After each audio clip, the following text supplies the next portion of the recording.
A very good morning to everyone. It's a little bit past 11 due to some technical hiccups.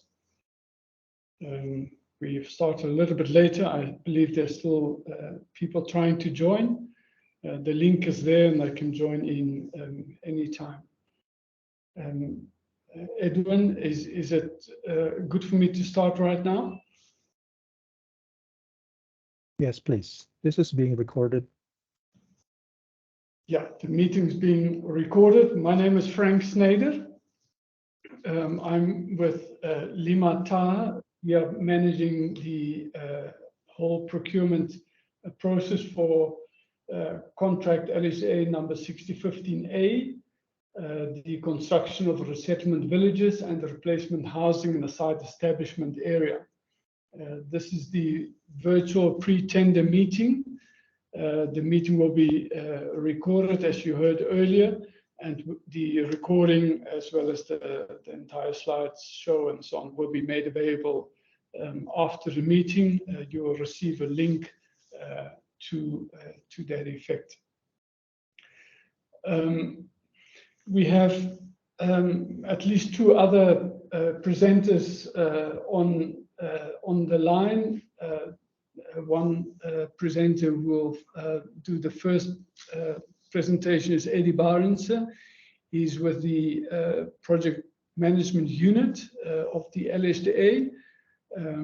And we also have Ranto Mueti, who is the civil engineer on this particular, or for this particular contract. So they will do their bits and I'll fill in the rest of the presentation. I hope I'm audible to everyone. I suggest we get going. There are quite a few slides to cover, and I'm sure there will be some questions afterwards as well. As you can see on the screen that I'm sharing, this is a Microsoft Teams live event. The recording will be available on the website as indicated. You may find it useful to write that link down. It's also in various tender documents and other places. So use that link whenever you need to get to the tender information. The presenters, that's myself, Eddie Barrense and Ranto Mueti, will share content as we do now on the screen. I'll manage the presentation and they will talk to it. We have voice functionality, nobody else has voice functionality. The Q&A slot has been reserved at the end of this live event. You should be using the Q&A function or the chat function to type in your questions or the issues that you want to raise, and then at the end we'll go through all the chats and comments and so on and address them as much as we can. LSA will answer all questions formally, that is in writing after the live event. So whilst we give you some responses right now during this event, all the questions and responses will be formalized and sent out as a document, a clarification document after the event. That will probably be later this week or early next week.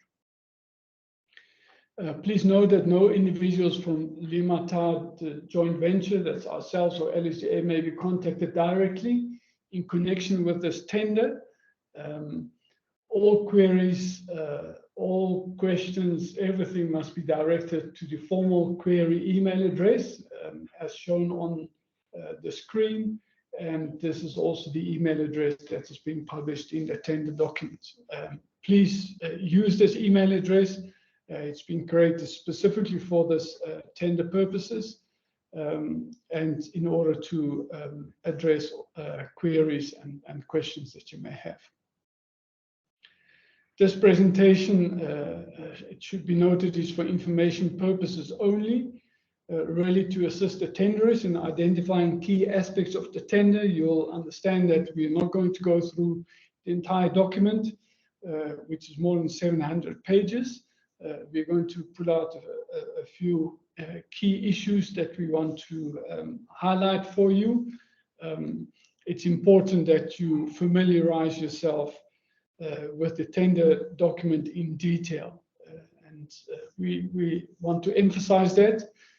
This is not the first tender that we are putting out, and from experience we figure that not everyone is perhaps familiar with the reading of these lengthy and contractual and complicated documents.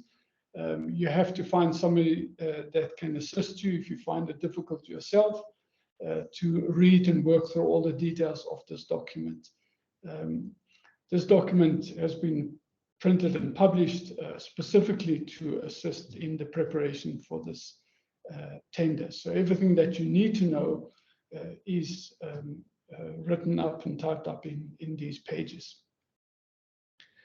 The tender documents, the addenda, and any other officially written response from LSA to questions are the only communication that has any contractual standing.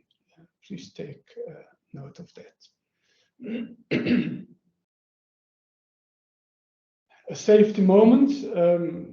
This is a construction contract. We need to be mindful of the health and safety considerations in all the work that we do. Please be mindful that we will be working in communities. This is probably also advised for tomorrow, the site visit. We'll say a little bit more about that later on, but we will be visiting local communities. There are residents living there, there are children running around, there's livestock. Please respect property boundaries. Not everything is fenced, but we need to be mindful that we are actually treading on other people's land and areas. We are visitors there, so we need to treat the communities with respect. The roads are in many ways informal, and some places are quite poorly accessible. So please be aware of that. Please monitor your speed. This is a construction area. There are speed limits implemented and enforced in part of the project area. Please be mindful of that. Littering is an offence. Solid waste management is critical on this project, not just for this particular contract. Please don't litter. Please manage your own litter. Even tomorrow when you're out on site, keep it in your vehicles and throw it away in a designated area if that's required. Inform and consult and seek consent, especially when you start working with the communities. We can't just assume that people know or understand what we are doing. Lastly, be mindful this is a construction area. We are not the first construction contract. We're probably one of the later ones. There's a lot of construction activity already happening in the area. So please be mindful of that for your own safety and good health. This is some of the pictures that we have taken in the project area. This is in fact the site establishment area where our contract will be operating as well. Lots of dust. You can see there's people and livestock everywhere. So we have mentioned the issues around that. Eddie will give us now an overview of the phase 2, really as a project background and as the sort of general context for this tender. Over to you, Eddie. Thank you, Frank. My name is Eddie Barenster, and welcome to all attending this pre-tender meeting for contract 6015A. As Frank indicated, I work for the phase 2 project management unit as the resettlement specialist. So Frank and I work together on a daily basis, really, to make sure that these contract is running smoothly. So I just want to give a very short overview. I'm not going to go into a lot of detail because I think the time really should be allocated to explaining the tender documents to you and the scope of work for this particular contract. So we will quickly look at the scope of phase 2, the progress to date, environmental and social management issues, community engagement, the SHEC framework, the anti-corruption policy for LHDA, and then briefly touch upon preferential procurement. Thank you, Frank. Next slide.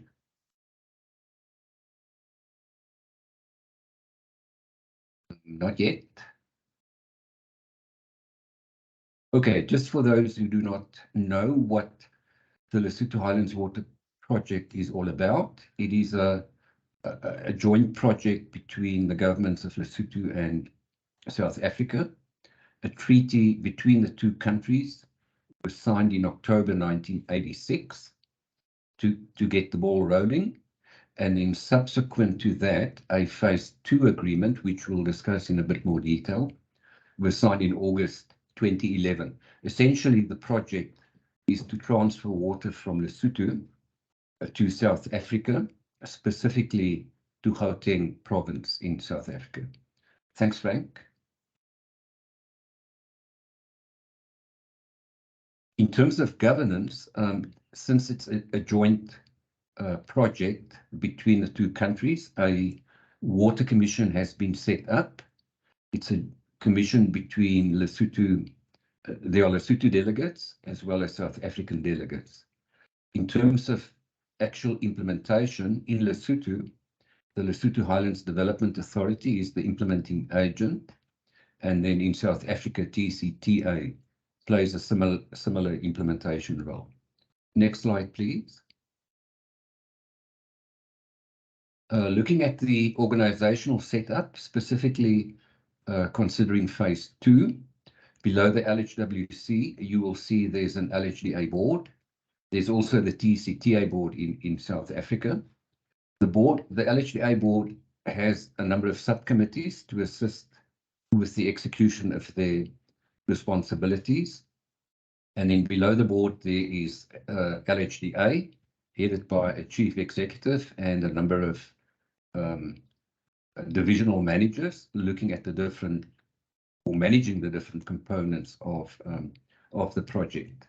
Within LHDA, specifically for phase 2, there is a project management unit, as I indicated earlier on. So I sit in that little box there called the project management unit.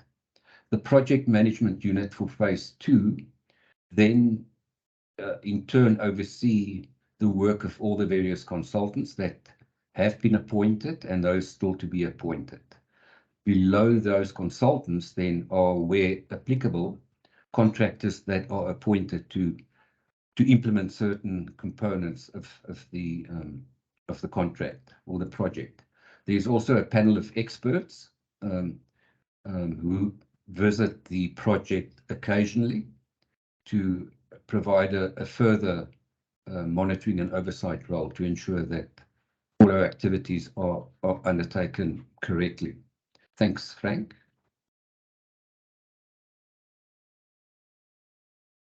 The phase 2 scope, obviously the key component is the water transfer, but there's also a hydropower component. Those are really the two components currently being driven under phase 2. The water transfer consists of the Podihadi Dam that will be built in Mogotong district. There will be a transfer tunnel linking the Podihadi Dam to Katsi Dam, as you can see in that little overview map. Associated with those major works are a number of advanced infrastructure components, access roads, labor camps, transmission lines to convey electricity to the various construction sites, And of course, importantly, there is also an environmental, social, and health component. So various social and environmental and public health studies have been undertaken and are still being conducted, as well as resettlement action plans. Before I go to the hydropower, there is also a feeder roads and bridges contract, which is currently still running, essentially looking at the restoration of access around the Purihari Reservoir. There's also a major livelihood restoration component to ensure that people who are affected are actually assisted to restore and improve their livelihoods. The hydropower component is at Oxbow. The feasibility studies have been completed. Further work was recently advertised, and that process of procurement is currently underway. Thanks, Frank.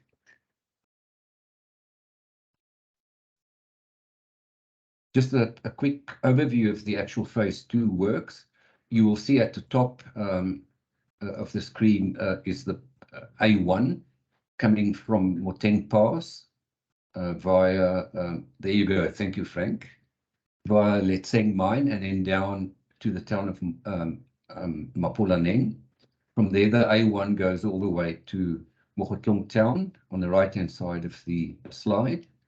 The Purihari Reservoir, once it is built, will inundate huge areas of land. You can see the outline of the reservoir on the screen.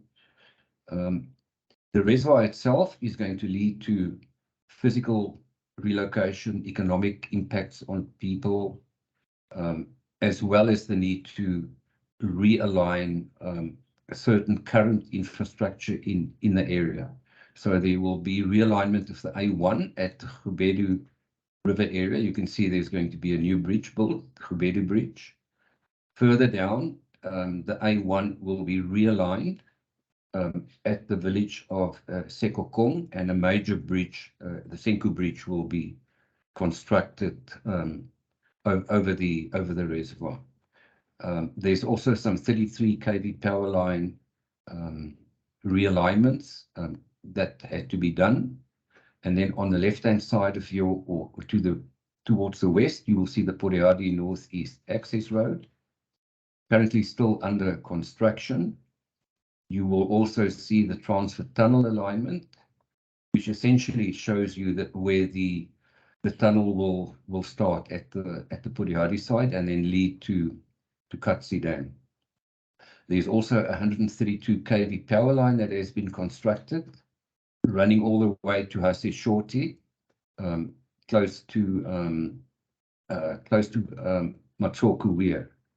The Purihari Western Access Road, you can see at the bottom, is also currently under construction. Once completed, it will link Purihari Dam to the A8 at Hase Shorty. Thanks, Frank.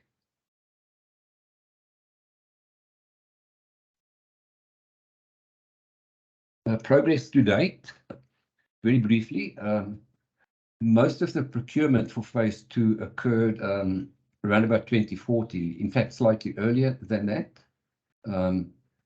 It commenced with environmental and social baseline studies, very detailed studies that were undertaken. These were completed around about 2013, 2014.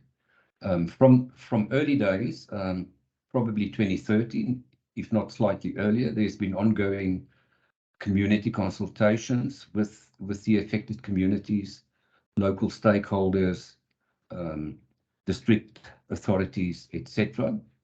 And then a key activity or contract that was, I think, completed probably in 2015 was demarcating the reservoir. This was done at the 100-year flood line, in other words, the 2080 meters above sea level flood line, so that people could start getting a sense of what the impact of this development was going to be on their lives. A number of resettlement studies were commissioned. Most of them have been completed. The current one still running is this particular one, contract 6015, being run by Limata joint venture. Socioeconomic development studies and plans, really relating to the resettlement action plans, etc.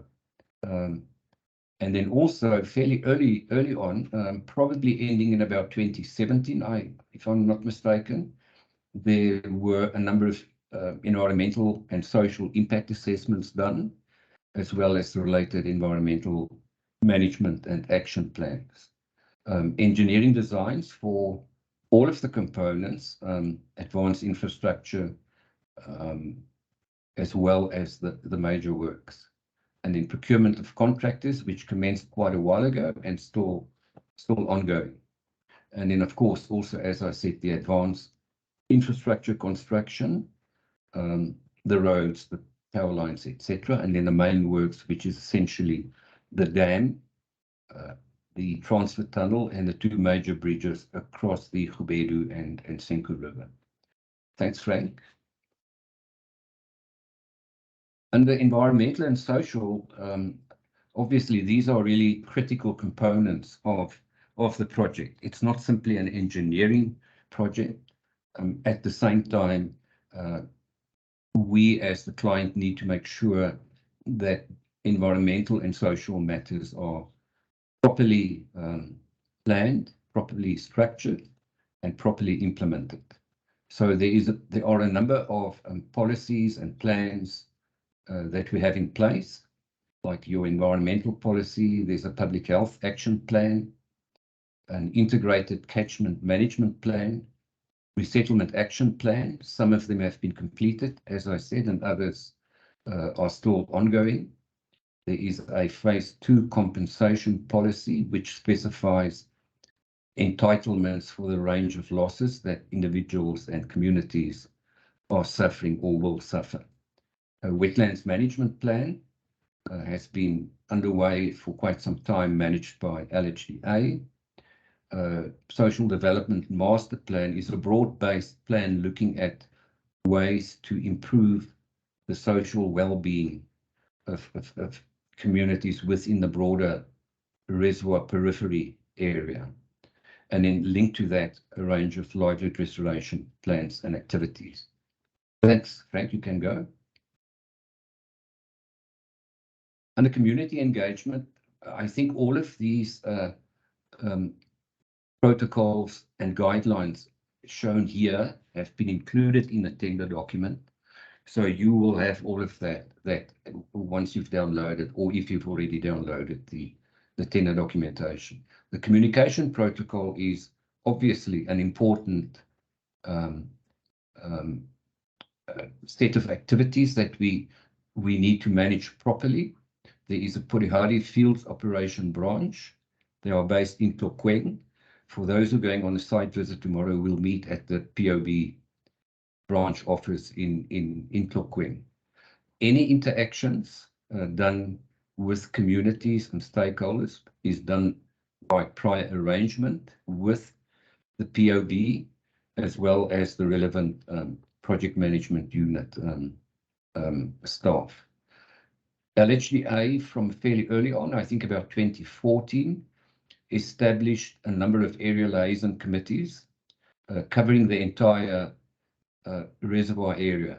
These committees consist of local community representatives, community council representatives, as well as representation from the traditional authority chiefdom structure. There's a land access protocol, which you will also have in your tender document. This protocol essentially covers any additional land required by contractors in undertaking their work. You cannot simply go and occupy land. There is a proper protocol to be followed. And once the successful tenderer is on board, we will go through all of these access issues that need to be adhered to. It is really an important aspect of the entire project. Asset condition surveys, there's a protocol for that. I'm not sure, Frank can help me a bit later on whether that's been included in the tender document. But essentially, when any construction activity takes place, there has to be a pre-impact surveys done before. Things need to be monitored during the construction activity. And then post-construction, there is another set of surveys required to be done and to ensure that any impacts on community buildings, household structures, etc., are properly mitigated. We also have a labour recruitment guideline, which is in the tender document. This is very critical. We need to ensure as a project that people are given local affected communities and people from within Lesotho are given equal chance to work on the project. So the labour recruitment guidelines you need to understand very carefully. There is a labour desk that has been set up, a recruitment desk, to assist with collating information from local job seekers and also district and national job seekers. The guidelines essentially focus on unskilled labour, but there are also reference to how recruitment of semi-skilled and skilled labour positions should be undertaken. So it's a very structured approach that we follow to hire and employ people on this contract. The ALCs, as I mentioned earlier on, they play a key role in assisting to manage the labour recruitment aspects. And then lastly, local service providers. Again, people within Mokhotlong district, local entrepreneurs, transport providers. These are people who are looking forward anxiously to get opportunities on the project. So there's got to be, and there is, a proper transparent procurement process that need to be followed. And this goes for all contractors. They have to adhere to those processes. Thank you, Frank. Then on the occupational safety, health, environment and quality framework, there is a comprehensive framework in place covering all construction activities on phase 2. These activities have all been standardized, and we as the client, through the assistance of check auditors, check consultants, undertake rigorous compliance monitoring. And these cover things like health and safety management, environmental and social management, quality management plans, and ensuring that the specifications as laid out are actually met. It's a critical component of this project, and all reporting is done according to international best practice.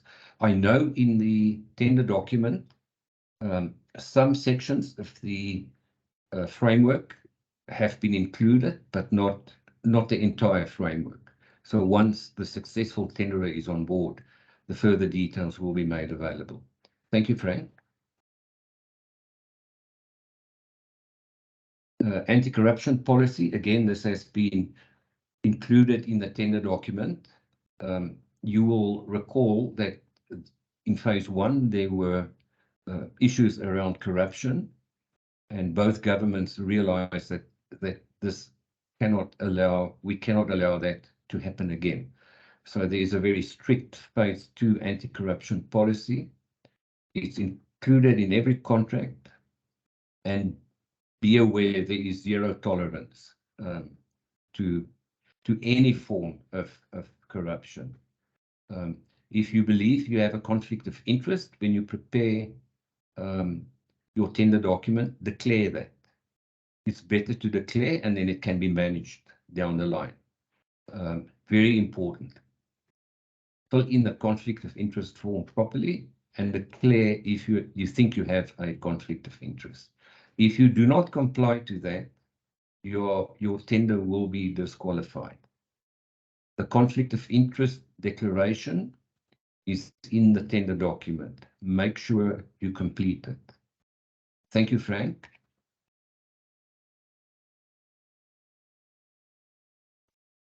Oh, the internet's a bit slow. Oh, there you go. I think this is probably my last slide on preferential procurement. And this really is from Article 10 of the Phase 2 agreement.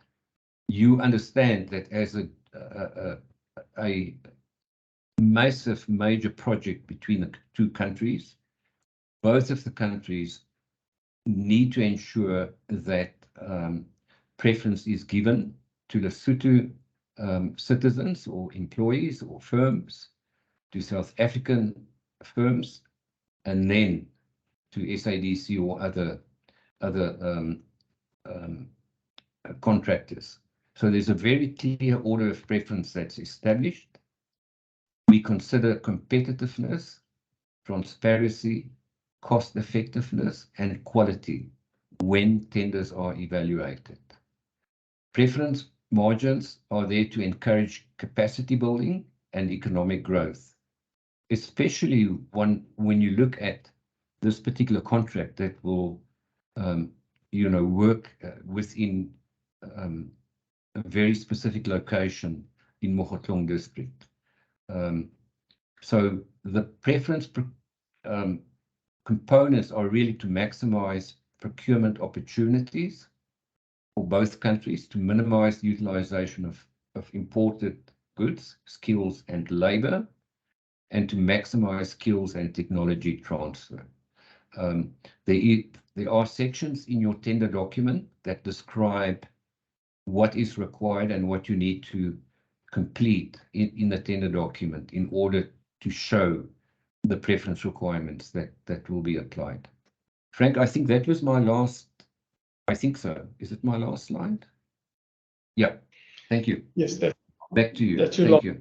Thanks. Yeah. Thank you, Eddie. Just a quick comment on the question that you asked about the asset survey protocol. That is Annexure H to the tender document.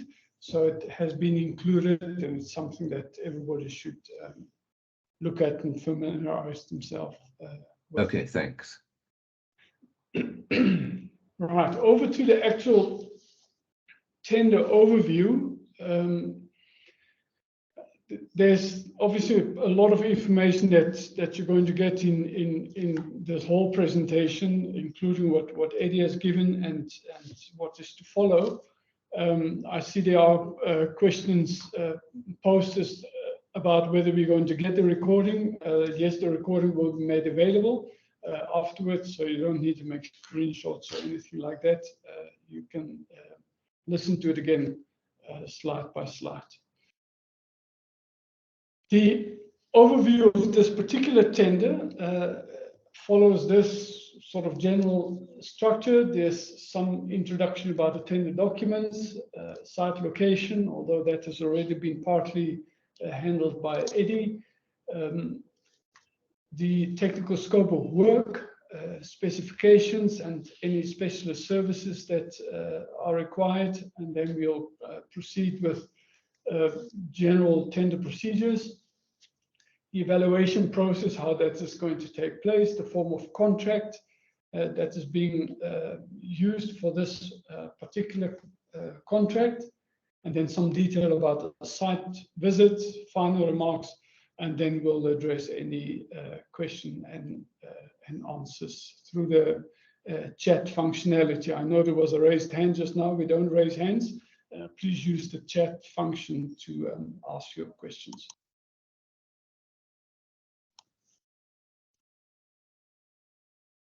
If you haven't done so already, and many of you have, the tender documents are available at no cost from the Phase 2 project website. The website is shown on the screen. When you receive the documents, the document folder should look more or less like this. C6015A, the native forms. That is forms that you will be required to complete. So they are in native format, mostly in Microsoft Word, and the BOQ, of course, in Excel. The second folder is it contains all the drawings, and then there's the part 1, 2, and 3 of the tender document, as you can see. Tender documents may also be obtained from the LHA offices for a non-refundable fee of 1,000 maloti during office hours. Please note the hours between 9 and 3. Of course, that was available already from the 27th of March and will be available until the last day of the tender, or the closing date of the tender, the 5th of June. The tender documents are not available in print. So when you pay 1,000 maloti, all you get is a USB flash drive with the documents as shown here. That's all that you will be getting. The downloads, if you have struggled, the connectivity may be a little bit slow from time to time. Obviously, many people are accessing the site. It may also be as a result of your own connectivity. But generally, if you click on that link that I showed in the previous slide, you come up to a screen like this. You choose, these are all hyperlinks. You choose C6015A, and that brings you to the next screen where you can download. You click on download, and then if you have already registered, it will ask for your verification code, and then log in and download, and it will download. Otherwise, you can click there to register, and then you'll have to follow the same steps again. I've tested it, it's working. Many people have already downloaded, so the links are working. That's the procedure to follow. As we said, the downloaded documents are for free, so it's all available. Site location, we've already seen a map similar to this. The purple arrow points to the project area here. The Pudihadi Dam project, Katsi Dam is to the west, and Mohali Dam even further to the west. Masiru is the site. Just to locate yourself, you will see it's quite a large project area. If you consider the earlier map that was shown, the whole dam area is a huge area. So we are focusing at the moment on only a small part of this project area, which is shown here. The site establishment area is essentially this yellow block here. So this is the A1 road here. No, I'm lost here. Here's the A1 road here, sorry. And you turn off here at Mapulaneng, as was earlier said by Eddie. And this is the P-Near, or the Northeastern Access Road. You use this road. I lost my thing here, and then it goes here, and then you come to the site establishment area. This is the focus of our site visit tomorrow as well. Although we are meeting at the Clockwing office, which is somewhere here. It's the yellow block, but we also have one site outside of the site, strictly speaking, the site establishment area, which is referred to here as Makalong. It's somewhere here in this twist of the road. That's where the site is. So we'll, on the site visit tomorrow, we'll start at the site establishment area and then drive around and end our site visit here, from where you can go back to your destinations. So there are a couple of villages here. Tuarabua is the first one. If you follow the P-Near, it's the first village that you'll reach. Meding you'll pass. Masakong is the second village where there will be activity. Hatlakola is affected by the inundation of the dam. As you can see, the dot here is right in the middle of the blue. They will be relocated to Masakong here. So the construction activity is in Masakong, and there's a small activity here at Ramanakaladi. And then, as I indicated, there's some activity here at Makalong. Slightly closer look at the thing. Here's the same road that gives you access. These red outlines here are the general layout plans for the different construction areas. You will see that Tuaregu is obviously a much larger area. Masakong will talk about the detail just now. It's a little bit smaller, but it has a slightly different character. And then Ramanakaladi, you'll see is small, and Makalong is also small. 6 sites in Makalong and 4 sites in Ramanakaladi. Just to give you some perspective.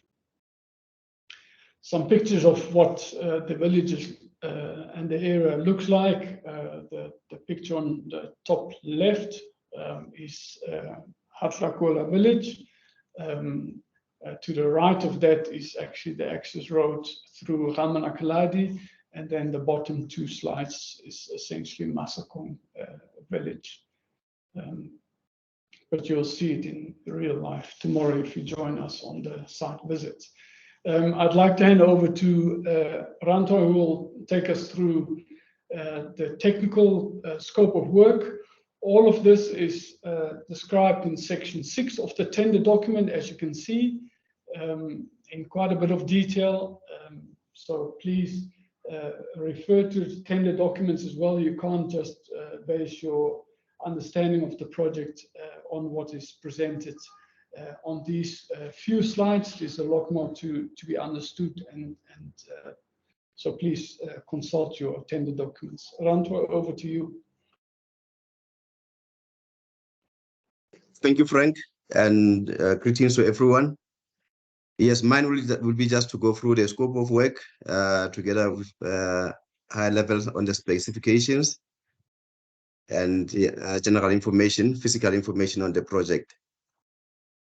The purpose of the project, again, as mentioned before, is to provide infrastructure to the residents of these villages, Tuaregu, Masakong, and Makalong for this first phase of the project. And the intention is to provide bulk infrastructure in terms of access roads, your water supply, potable water supply, and also finally the top structures in form of housing. So we will see that as we go through the slides. But again, as mentioned earlier, it is important that the tenderers do go through the sections in the tender documents. That's where all this information is really specific or really detailed. So section 6 plus your tender drawings will really give you all the information regarding the expected scope of work. So going through the slides, the residential roads that are planned here is more really access roads in form of gravel surfacing.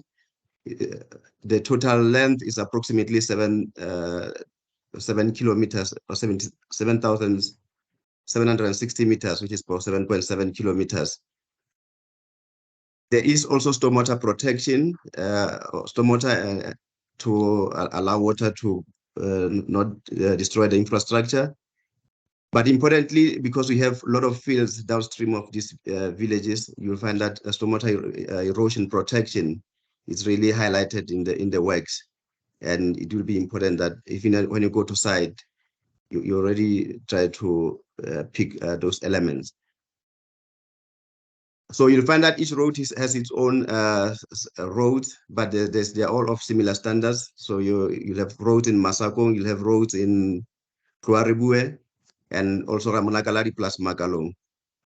All these roads, especially Road Tuaregu, they're joining or they're teeing off the Pinia Road, which is a newly built road by LHDA. Then it will be important also to say when you go to construction, if you get to be successful, that you'll need to get way lifts to connect to those particular major roads.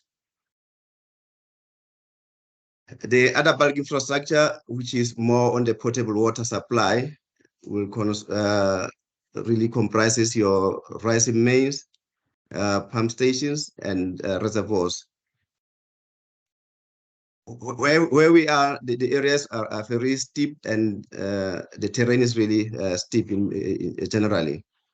So the water in this particular instance comes from downstream, so we need to pump it all the way to a high point and then gravitate it further down by gravity to all the general villages. The supply of water currently is from Kudihadi Reservoir, which is built by LHDA for other purposes. But fortunately, water there will be available for these villages. So we'll be tapping off water for all our villages in this particular instance, except for Magalong, which is off to the east of the project area. So we will pump water to Tuaribue, which will reticulate down to Tuaribue village, Magalong village, and other nearby villages. We also have as another link that pumps water to Ramonakalari, which is towards the southwest of the project area. At the end of this rising mains, you will have reservoirs. Some are built towards in line with rural water supply standards, where you have masonry tanks. But the particular tank that we want to mention here, reservoir that we want to mention here, is the 300. It's actually 350 kiloliters circular press steel reservoir. This particular tank is built on top of Tuaribue. And we'll discuss the other dynamics regarding this as we go down the slides. And as I mentioned, once we put the water into the reservoirs, then it will have to gravitate down to all the respective villages. And the type of pipe we're using here is the HTP in particular, and it's approximately 18 kilometers. The pipe sizes are ranging from 20 mils to 90 millimeters in all instances. Just again to mention the terrain or geotechnical aspects of the area is actually a hard terrain. So you'll find that there could be excavation, but you find that you have to blast in most instances. But for water in particular, there will be stone walls built where the pipe cannot be buried underneath the ground. So you'll find existing stone walls when you go to site tomorrow, as to indicate what type of method is built to protect the pipes, especially the HDPE. We can go to the second slide, Frank.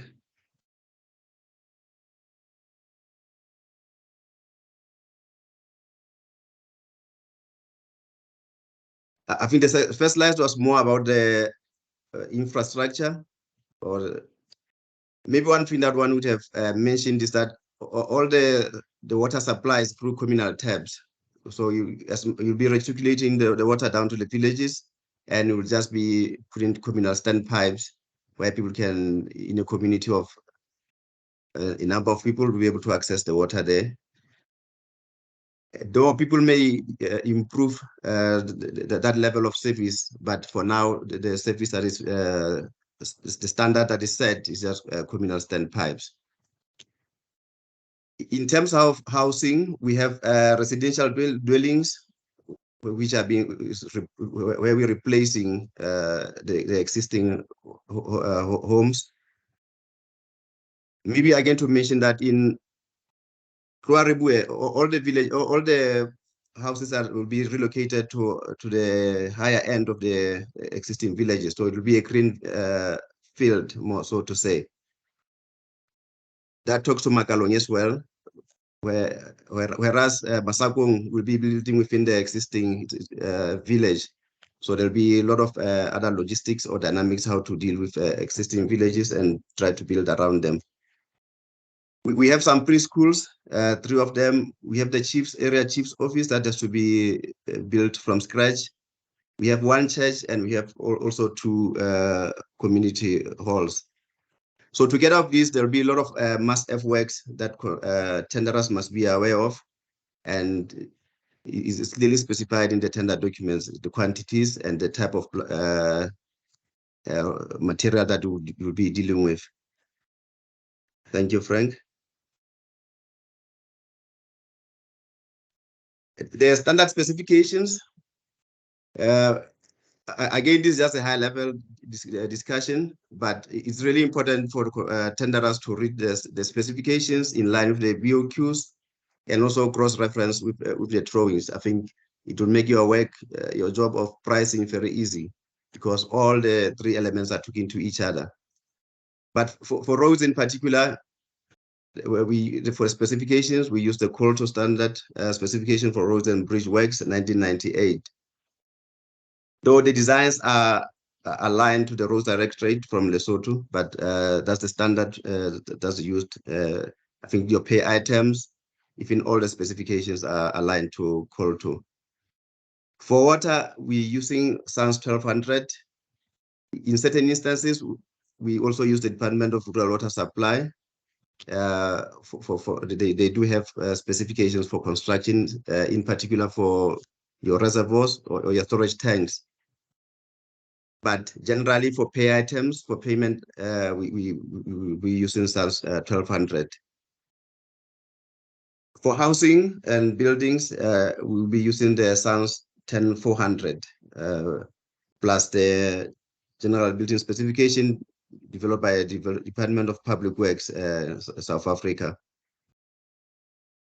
We should have mentioned as well that the conditions of contract are mainly your FIDIC pink book, which I don't see here, but it's important to know that your conditions of contract are really coming from it's a pink book, so that if you know, as you do build up the pricing and compiling of this tender documentation, you are aligned with everything. We mentioned before that there could be specialist work where you may need to subcontract those specialized works to others. That includes the 350 kiloliter, circular pressed steel reservoir. There are drawings in the tender drawings book that will guide you as to how to go about that. But the work itself is really of a specialized nature where you may need to get it subcontracted. There's also mechanical pipe work that leads to the reservoir, plus the valve chambers. They're also of specialized nature, so they'll be due for subcontracting as well. As we mentioned also that all our water is being pumped to higher elevations for through rising mains. All the electrical work, especially the pumps, even the electrification of such, may need to be subcontracted to specialist subcontractors. Frank, you can go to the next slide. Thanks. Yeah, thank you. I think that's the end of my section. I'll take it from here. Let me just go back to the previous slide. You'll see I put pictures at the bottom of the slides. We just want to make sure that you can get a feel of where we are and what kind of work we're doing. So these are pictures that were taken from the actual project area where you'll be working. Some of this you may see tomorrow during the site visits. Otherwise, you can look at it at your own pace as well. We'll say a little bit more about the site visits towards the end. I see there's some questions asked, so just keep listening. You'll get the answers as we go along. We can't stress enough how important it is to look at the tender documents, as Ranto has also indicated. The drawings, the specifications, everything is there. There's a lot to read and to absorb and to understand. Please make time for that. Start as soon as you can so that you can get your head around what is required. Section 1 is the instructions to tenderers. This is standard tendering documents designed by LHA for all these tenders. The eligibility criteria are mentioned in ITT 3. Lesotho National Enterprises and RSA Enterprises are eligible to tender on their own or in a combination of joint ventures. There's no limit to the number of partners in the joint venture arrangements. The Lesotho Highlands Water Project Phase 2 designation grade is grade Y. Look at section 3.1.1. So the main contractor will have to be a contractor with some muscle and experience.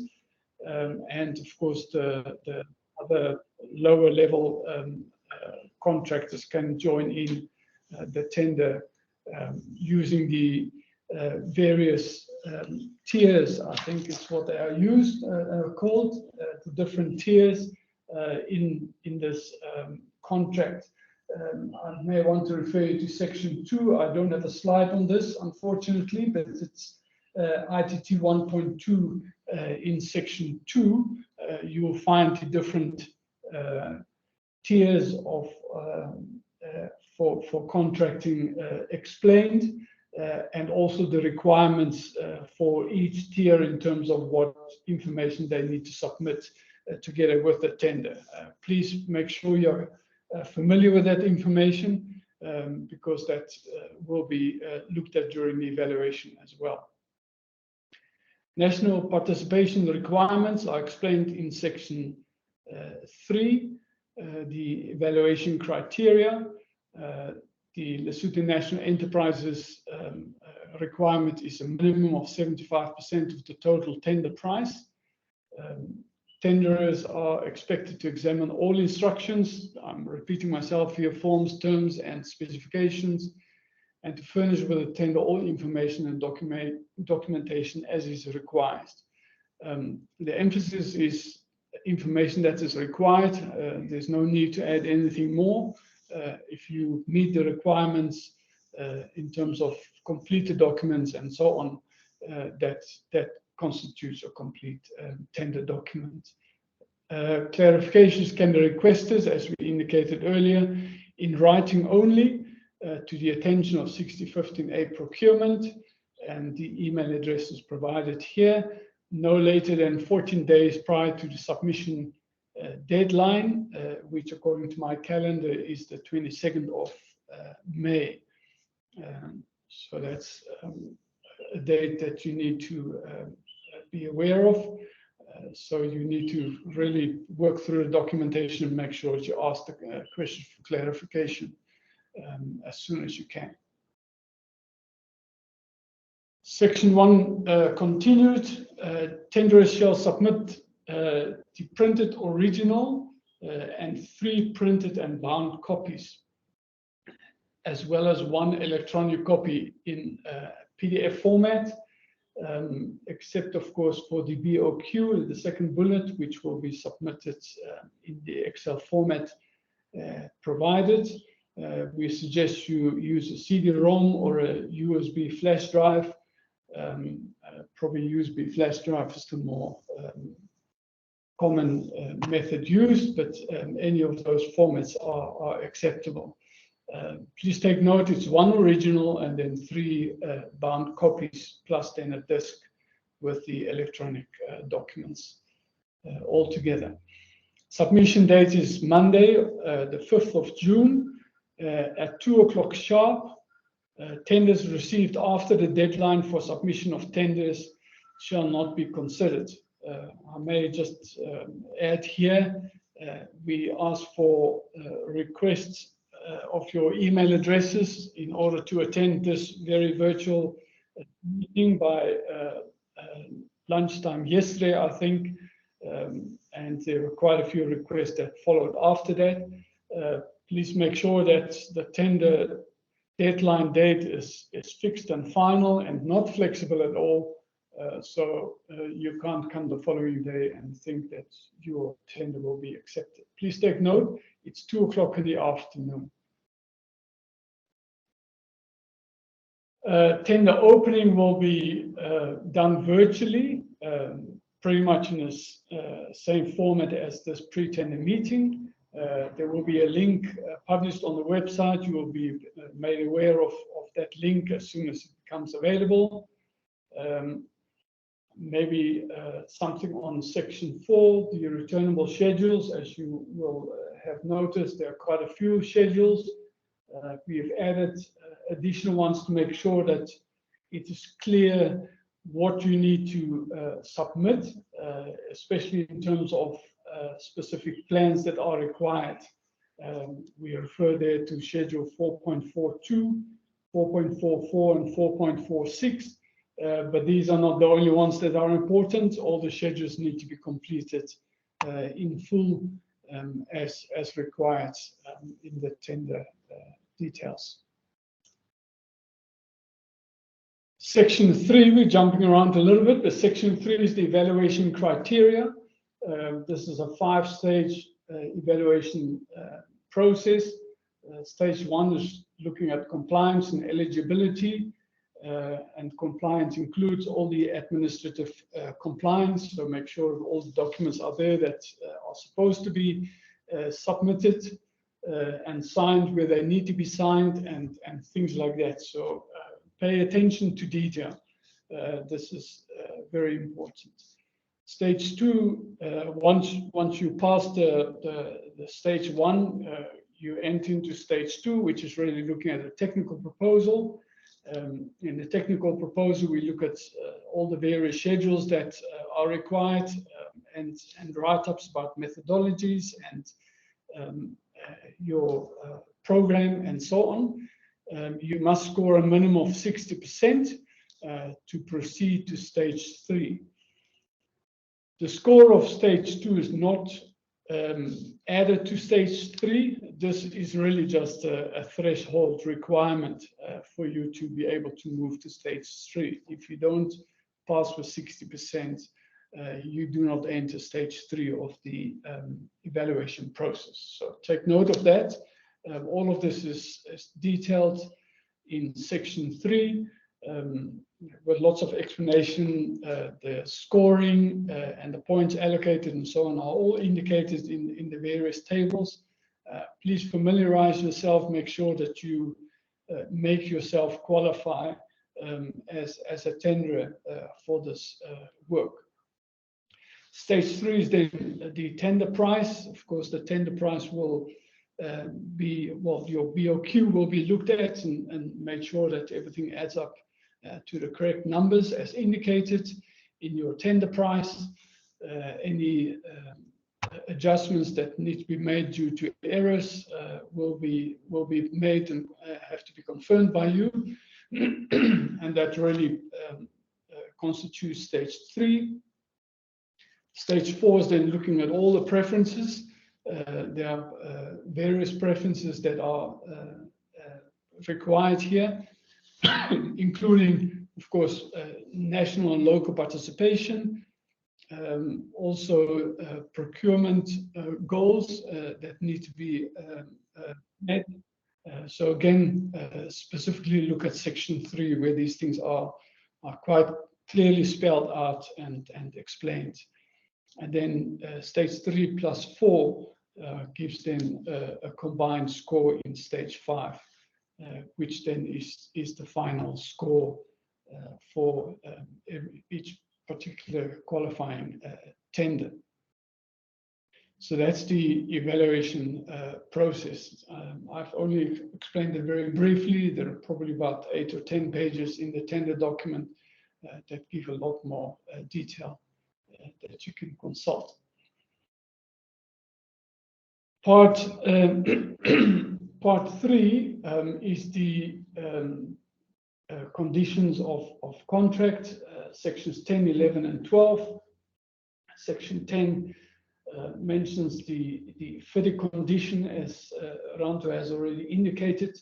It's the pink book. The formal name is the conditions of contract for construction for building and engineering works designed by the employer, and the pink book is specifically the Multilateral Development Bank Harmonized Edition 2010. The section 11 is all the contract data and especially the particular conditions of contract. Make sure that you are familiar with those details.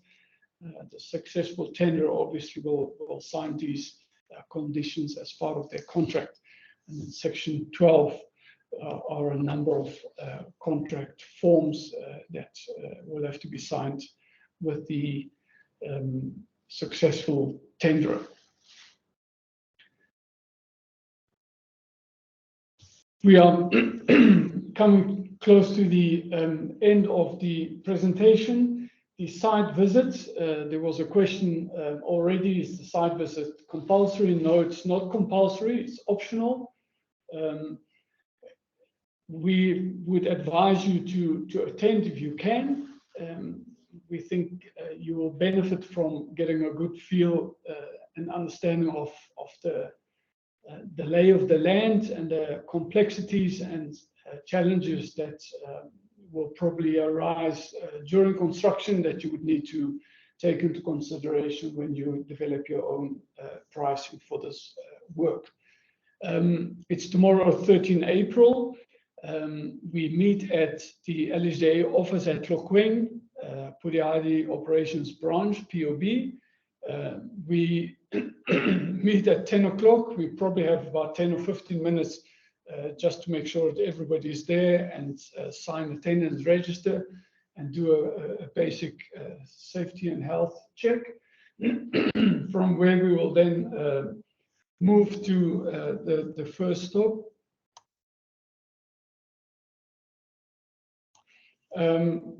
In the site establishment area, we'll probably make 3 or 4 stops there, and then we'll make another stop in Makalong, as I already indicated on the map.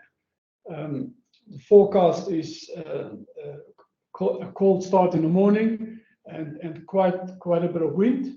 So make sure you protect yourself against that. We propose and suggest that you come with firm shoes. You don't have to have steel caps, but a good walking shoe would be useful in this part of the world. This is the final slide. The minutes of the pre-tender meeting, as already indicated, and as some of you have been asking, will be prepared. The recording will be available on the LHDA website. I know some of you have struggled to log in or at least see the screen. So the recording will include all the slides as we have shown today. All the questions will be recorded with the responses given, and this will be prepared in a document after the meeting, which will be a clarification document number 1.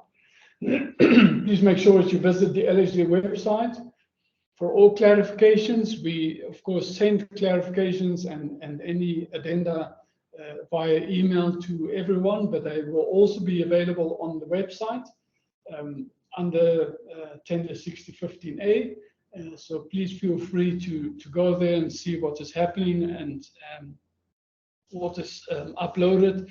If you think that you haven't received the email, it will be available on the website as well. Please also check your spam folders so that our emails don't get stuck in your spam folder and then you think that you haven't received the information.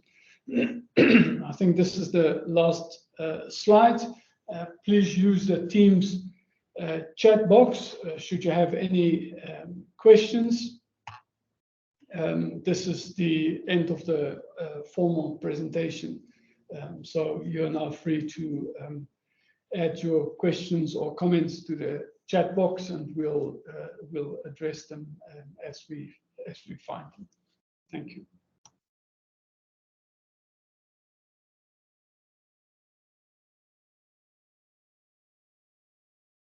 Frank, it's Eddie here. Yeah, I'm hearing you. I saw early on there was a question on borrow pits and quarries, etc. that was posted a while ago. All right. Ramton, maybe you can comment in general. Let's see if I can find that question here. There's a lot here. Yes. Yes, I saw the question from Martin Durant. Yes, we have identified borrow pits around the project area. We're going to send an addendum that indicates where they are so that tenderers can have an idea. But it is expected that when you do go to site, if you are the appointed person, you still have to do your own testing of the material. But we believe it's G5 material mostly. But also the permits, the permits to extract material, the contractor will still have to apply for those themselves. Thank you. I hope that answers. Thank you, Rantois. Let me just scroll right to the top and make sure that we don't miss anything. There's obviously many greetings and email addresses. I saw a question about training.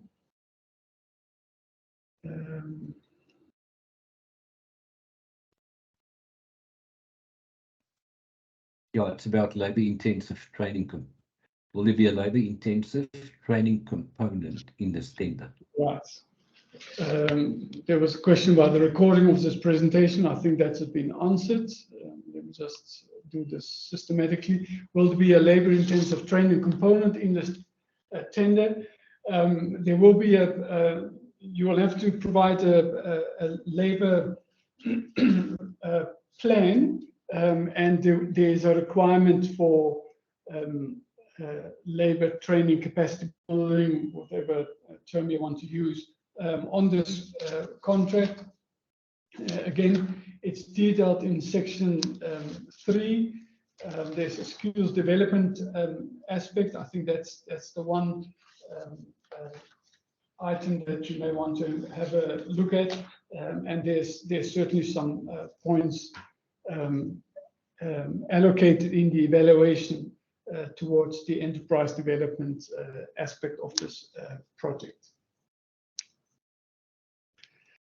Is the site visit for tomorrow compulsory or not? I think we've answered that. No, it's not compulsory, but it's advisable that you go there. Martin Durant's question about borrow pits has been answered. Let's see what else there is. Are we attending site visits tomorrow? I don't know whether that's a question to us or to your colleagues. We've indicated when the site visit will be. Have the proposed resettlement villages been surveyed, cadastral or not? So the layouts are being approved by the ministry, and after that the cadastral, the actual layout will be surveyed by ourselves. So that will have been completed by the time you are appointed. There's another question here. Good day. Please note that we have registered to report for the verification code, but the website's taken more than an hour to download the document. Can we not receive a link to download the document? I assume you're speaking of the tender document. It shouldn't take you that long. So maybe look at your own connectivity in terms of downloading these documents. I downloaded a few days ago just to test, and it didn't take me more than 10 minutes. I think it was even shorter. So it should be quite easily accessible via download. That's the last question so far. If there are any further questions, please use the chat to give us your questions that you can respond. Otherwise, if there are no more questions, we'll wait a few minutes. If there are no further questions, then I think we can close. So let's just give it a few more seconds to see whether there are any further questions. Frank, Eddie again. There was a question about another person from Mokodi construction and planter is also part of the meeting, but somehow he's failing to log in. So maybe just give a bit of a general background to, that how these things are being treated in terms of the administrative check that will be done once the tenders are submitted. All right. In terms of not being able to access this very yes virtual presentation. All right. Yes. So thank you, Eddie. Yes, as we said, the recording will be made available.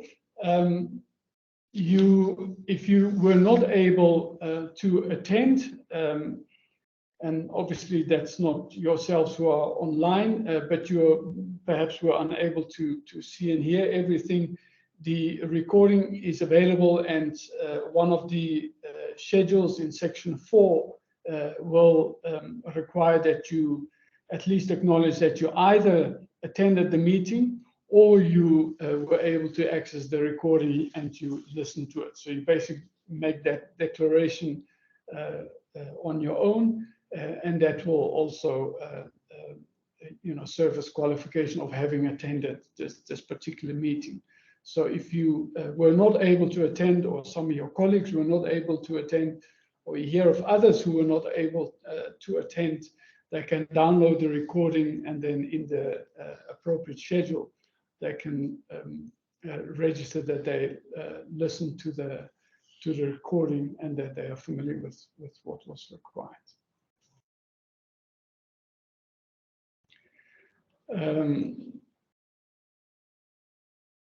There are two questions here. Can we join the tender if we are suppliers of construction materials needed, not contractors as such? Of course, you can join, and we'll probably say a little bit more about it tomorrow on the site visit as well. But you can join any team of tenderers, whether it's a joint venture or as subcontractors. The total works is the works as we have discussed it, and if you are a supplier, then obviously you're a small cog in a bigger scheme of things, and you need to then make sure that you connect yourself with the right contractors who would be using your supplies and your ability to supply things on time. Please tell us once more. That's just flipped. Please tell us once more about the meeting point. LSA officers, there are coordinates given in the tender document. So please look at that in section 2, if I'm not mistaken. It is at Tlokweng, so you pass Mapulaneng town and you continue with the A1 in the direction of Mogotlong, and you will see the LSA offices very close to an old Fraser's building cluster on the right-hand side of the road. So we meet there. There's actually a soccer pitch, and we propose that we actually meet at the soccer pitch rather than driving all the way down to the LSA offices, so that we don't congest their gate and park their yard completely full with vehicles. We'll make sure that we are on time, so you can just look around for our vehicles and join us there. Able to attend, that's good. Please would you restate the link for the download of the recording of the presentation. The link for the downloading of the presentation is also posted, or not posted, recorded in section 2. So please look at your tender documents. The links are there where you can find the download. I can maybe scroll back quickly and see if I can find that link. It's probably right. Right, there you go on the screen, so you can make a screenshot if you want for that particular link, but it is in the tender documents as well. Right, we've spoken about the slow download. Is the tender suitable for A, B category contractors? Rantwa, just look at the last comment there. By Mupedi Shasha. It's not the last one, it's like the third from the bottom.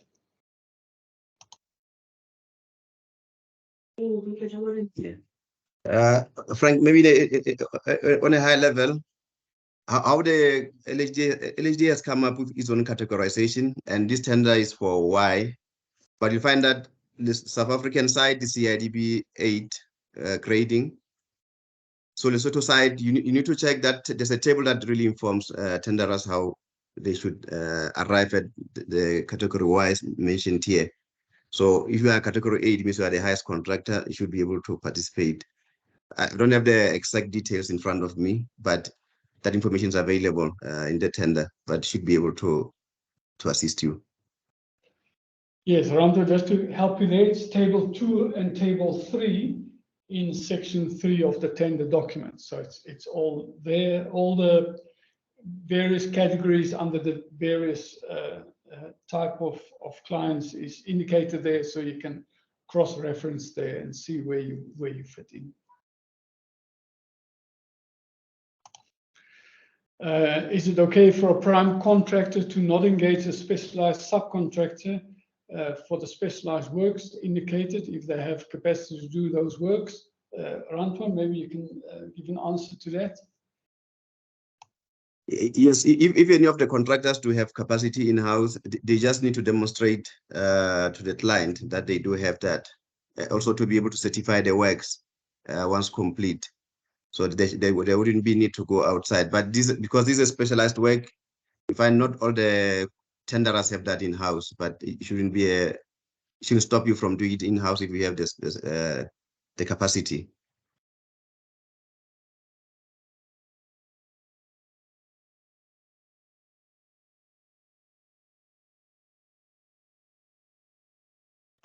Sorry, yes, the actual, it's specified in section 2, ITT 32.2. It says subcontracting for specialized works will be permitted for the following works only. Yes, I think, Rantwa, you've answered that question.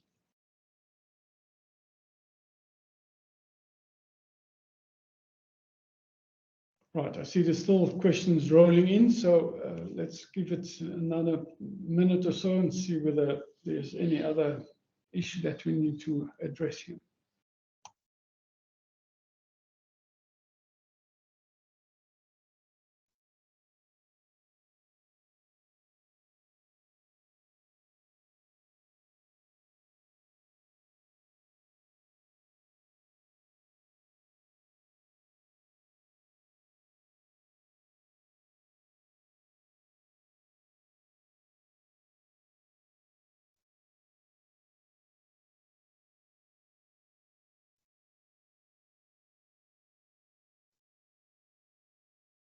Right, ladies and gentlemen, Edia, I think, okay, here's the last question here. Will CPAP apply in this contract? Rantwa, I think the answer is yes there.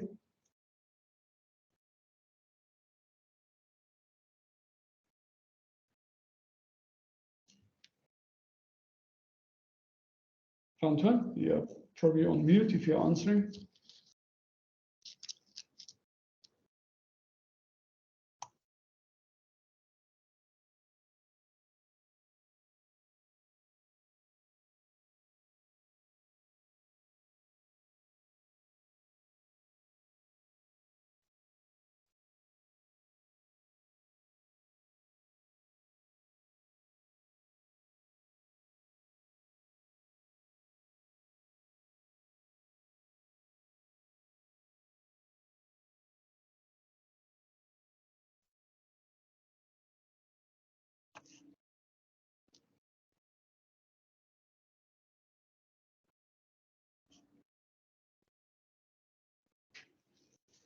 question there, do you have a set duration time for completion? Please study the tender documents. There is a provisional or indicative program that was attached to, I think, section 6, and there's also details in section 11 of the tender documents where you'll have your question answered there with some detail. I think. Francois? Sorry, Yes? I was struggling with my mouse here. CPA is not allowed for in the document. Okay. Yeah.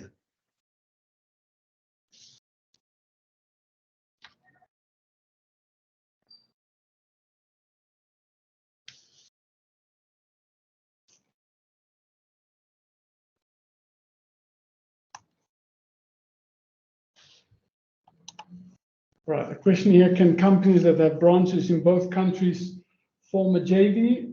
The JV requirements are quite well defined in the document, so please have a look at what is required in terms of parent companies and branches and offices in other countries. There are certain requirements that you would need to meet.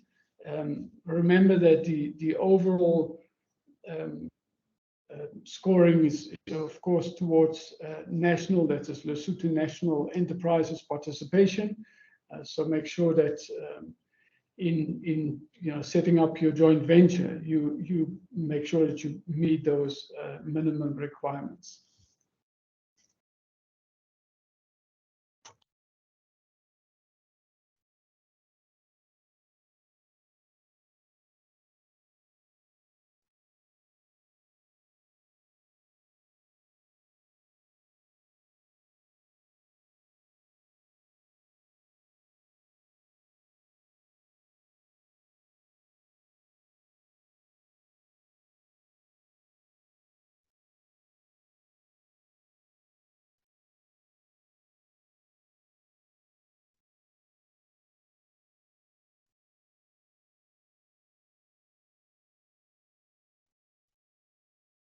I see, Frank, there's another question that came in regarding JV, sorry. Yes, with the branches, I think I responded to that.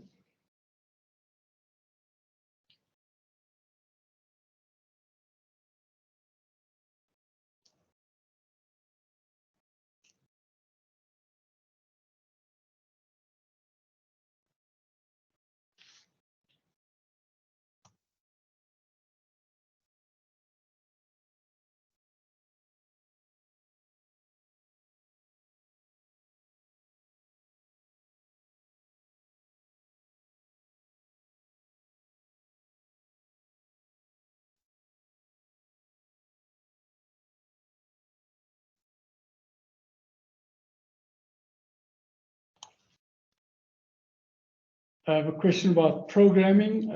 To what level of detail are you expected to present? There's quite a bit of descriptive information in section 6 of the tender, as well as the relevant schedule as to what level of detail you need to indicate. So I don't have all the details off the top of my head, but it's well worded and described there. So please refer to the relevant sections.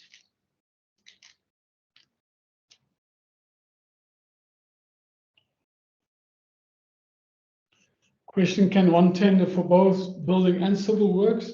The answer is yes, if you have the capacity to do so.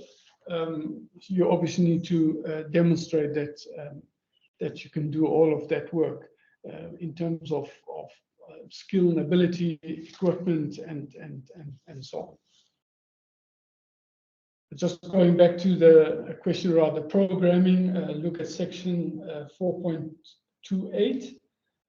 the construction program. There's a lot of detail provided there as to what you need to show and what is required. In fact, it's 1.5 pages of information.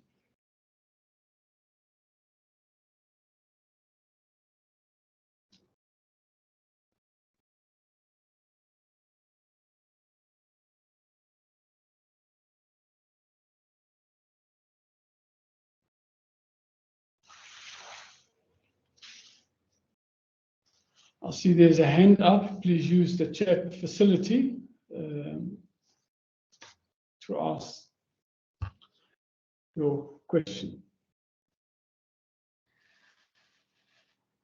Okay, Frank, it's Mpho here. Okay, I couldn't see your surname. Welcome. Okay, I just wanted to add to say, in addition, we will respond formally to all these questions via clarification. Yes, thank you very much. Thank you.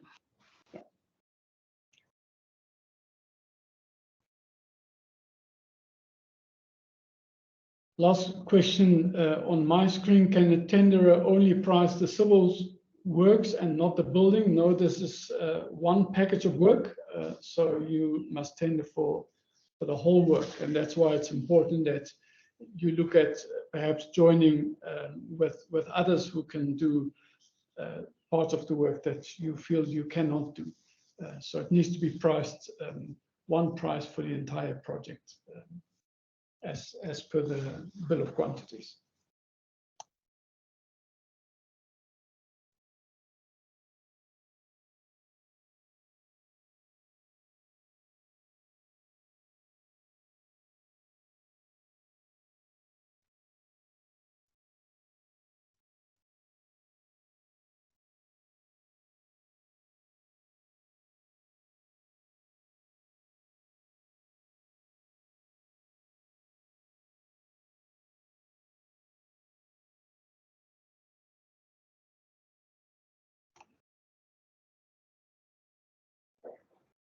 It seems like the urgent questions have been raised.